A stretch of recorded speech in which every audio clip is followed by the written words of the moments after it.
I'm Christian Schaefer with your WMAR 2 News Update. There is a vigil tonight in memory of the woman who was murdered this week right in front of her 7-year-old son in Baltimore. The vigil is going to be at 7 o'clock tonight in the Pleasant View Gardens neighborhood. It'll be on Comet Street at the home where that murder happened on Monday. Police found that 35-year-old woman dead inside the home. She'd been stabbed several times. Police say the woman's 7-year-old son was there and saw it happen. He was the one who actually called 911. He's now staying with family members. So far, no arrests have been made in the murder of that woman earlier this week.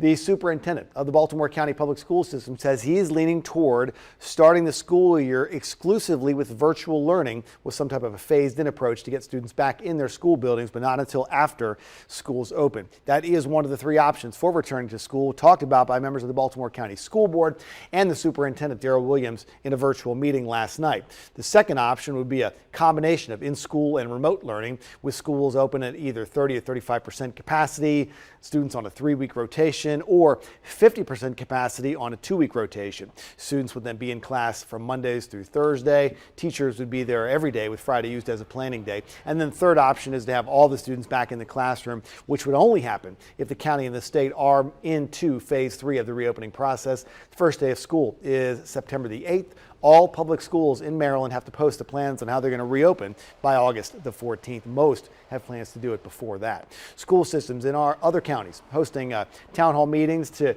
talk about their plans for the fall. Carroll County's got a virtual one set up for this evening at 5. Harford County starts at 5:30.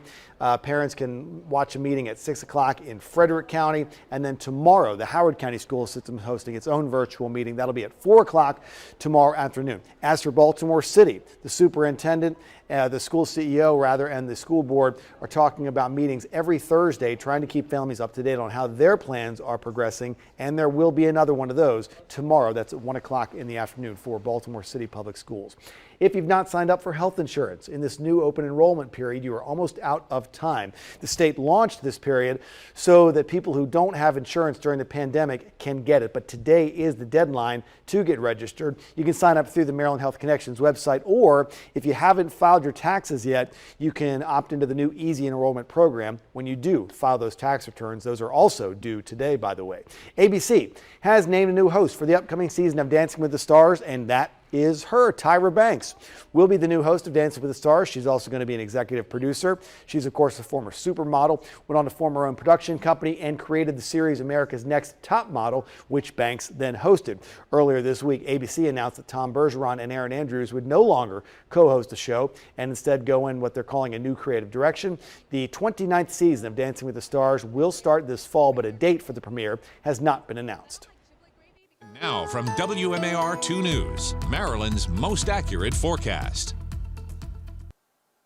Happy Wednesday, everyone. On this Wednesday, we're getting up and over the hump. We are tracking a sun-cloud mix out there. So we will have that sunshine. We'll have a few clouds in here. Today is going to be very similar to what we had yesterday. So hopefully you can get out there and enjoy it. We're also tracking the heat and the humidity that will continue to increase as we go in through the end of the work week into the weekend. And also tracking the scattered showers and thunderstorms that will be around the same time. So as we head out and about for today, again, keep your eye to the sky, as we are definitely going to be seeing that sun and the clouds. But we should stay mainly dry. It's just going to be a good day to be out there and just be thankful. This is what we have in terms of the muggy meter. So the muggy meter is not picking up on a whole lot for today, but as we go into tomorrow and beyond, we see those numbers coming in the 70s. So we are going to get quite oppressive once again, and we're going to get very hot out there. It's going to feel more like we are in the upper 90s and the triple digits before it's all said and done.